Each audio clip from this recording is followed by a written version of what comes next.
now, adding to what we heard there from Mr. Singh as well as from the Chief Minister on what we need to do next now to ensure that these targets are in fact realized. Yeah, thanks, Shireen, and thank you, sir, for inviting us here. I'll talk more about the petrochemical side. Sir, as you rightly said, that once there are 3-4 imperatives which are required for developing a petrochemical hub, which Andhra Pradesh and sir, your vision aspires to be. The first and foremost is the feedstock. The feedstock, as you rightly said, that with the refinery coming in and the petchem cracker coming in at the cost of around $10 billion. So that will provide an anchor for all your petrochemical dreams going forward. That is one thing. But sir, in the downstream, because this we have witnessed in several places that until unless the downstream infrastructure is ready and kicking, then we are not able to realize the whole potential of the feedstock that is available there, sir. That is one. One is infrastructure in terms of roads, ports, which I am sure, sir, you are taking care of, and you have already mentioned that you will be having ample of them. The roads connecting to ports themselves, and those are all will be taken care. I am very sure, sir, with your visionary leadership, it will be done, sir.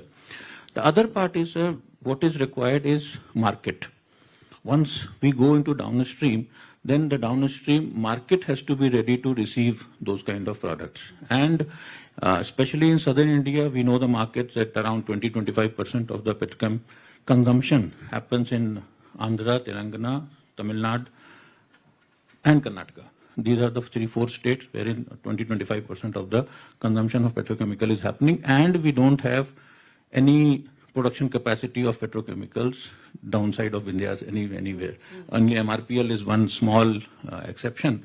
Otherwise, that is Mangalore. So otherwise, we don't have many petrochemical industries downstream, but consumers are there. Right. So that is one. Plus, sir, for the vision, for realizing your vision of a petrochemical hub, a large kicking petrochemical hub, for example, whether it is Port of Antwerp or it is Zurang Island or Port of Houston. These are the 3 very good examples across the world which are developed as petrochemical hubs as you are envisioning, sir.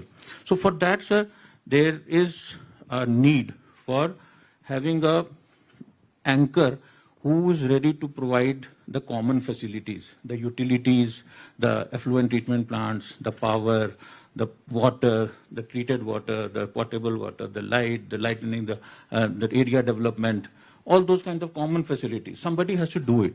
But the dilemma here comes that when one person starts doing it or one company starts doing it, they are looking for the consumer also. So it's a conventional chicken and egg story.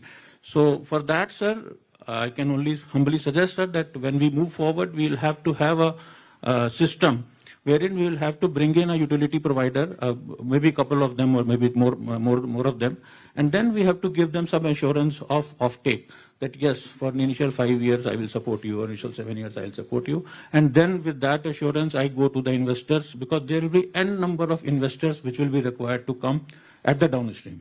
Just taking out, like putting up a $10 billion facility and hoping that something will happen, it will not happen, sir. We'll have to actively entice, we'll have to actively bring people there, and we'll have, and this is the biggest carrot that is there, that your utilities and your common facilities, you don't have to invest on them. You only have to give the OPEX, you only have to pay for the money that you use, and you will be ready to go. It's a kind of a plug and play kind of a system. That, in our experience, I have seen across various petrochemical hubs. That is the way it works. Maybe we can, going further, we can work on that. Thank you. Sir, you wanted to come in on that? No, as you rightly mentioned, always, petrochemical is one. Or green energy, green hydrogen is one stream. Then downstream industries, how to go about, how to create that ecosystem. One is infrastructure, one is downstream industries, promotion, and at the same time creating market also. Then only it will be sustainable venture. Yeah. So that is where, as you rightly mentioned, for the last 15 years we are talking we have stopped at one level. If you go to Singapore, that is one of the best Jurong island. They have done very well. We want to bring similar to India for the last 10 years. We are unable to bring as on today. So What has been the biggest deterrent? Why you haven't been able to do what you envisioned doing over the course of a decade? sometimes that eco players, now BPCL has come, Ramayampatnam they are doing.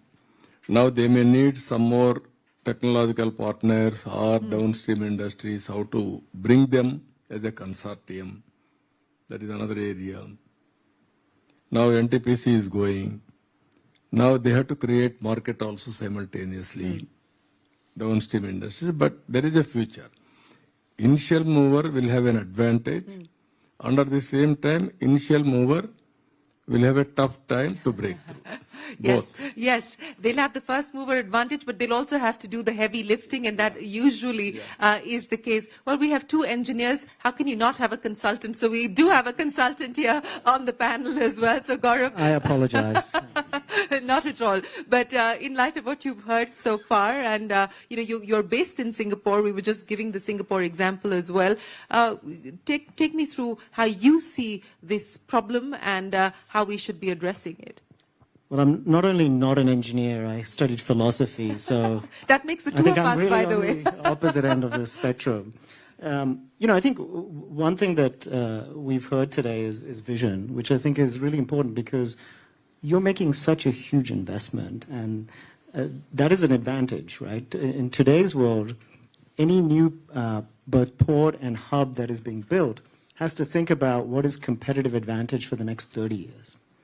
It's not about the reaction to what's happening today. It's not about Trump pulling out of the climate.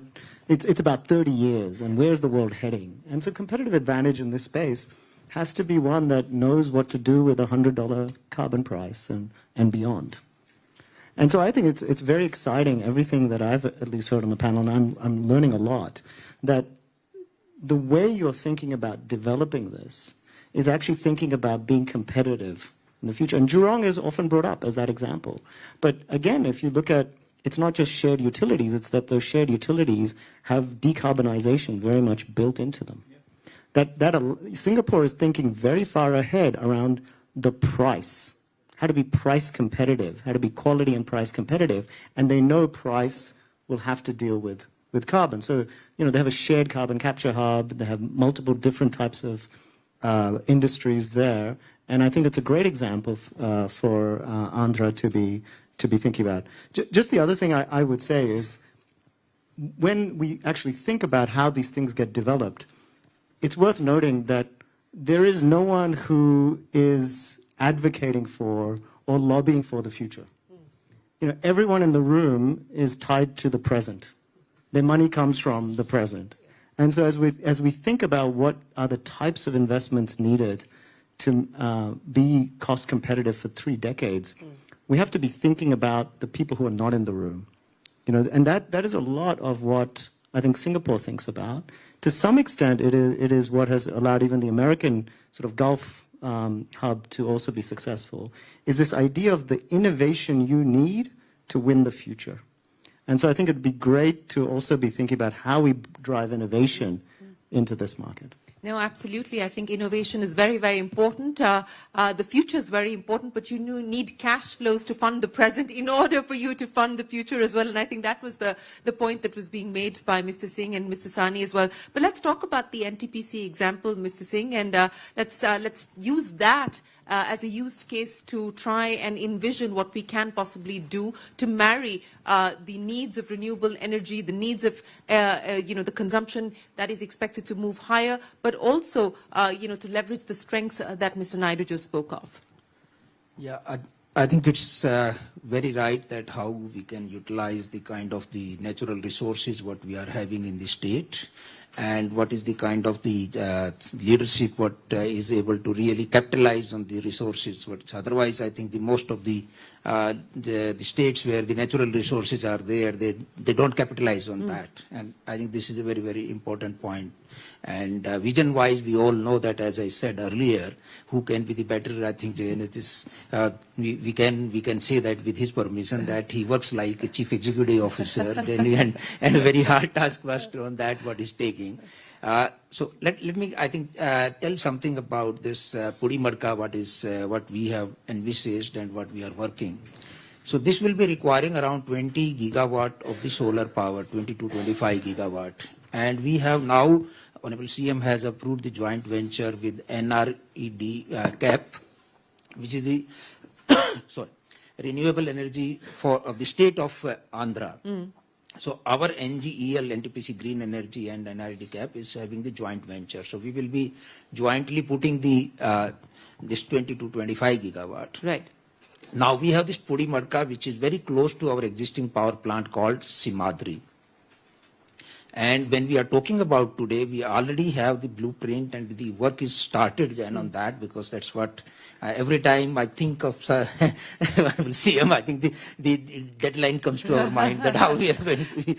I know he used to have a dashboard, sir. Do you still have a dashboard that has, deadlines flashing on it?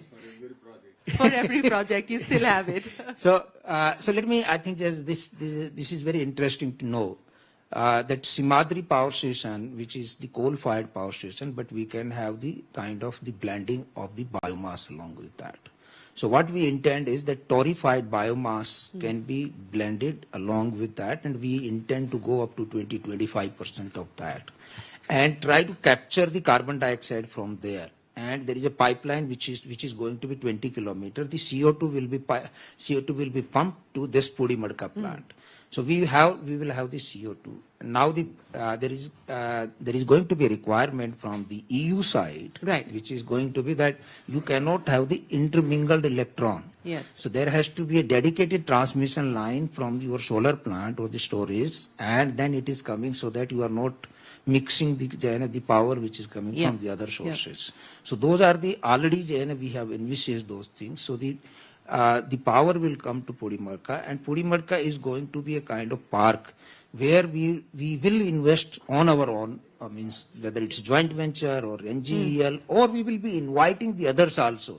We had been talking like what was mentioned about Jorang, Surabaya, all others. Today also I had 2 meetings that what can be the offtake. So till now we had been importing the hydrocarbons. So tomorrow we will be in a position to export the hydrocarbon. I think this is how it is.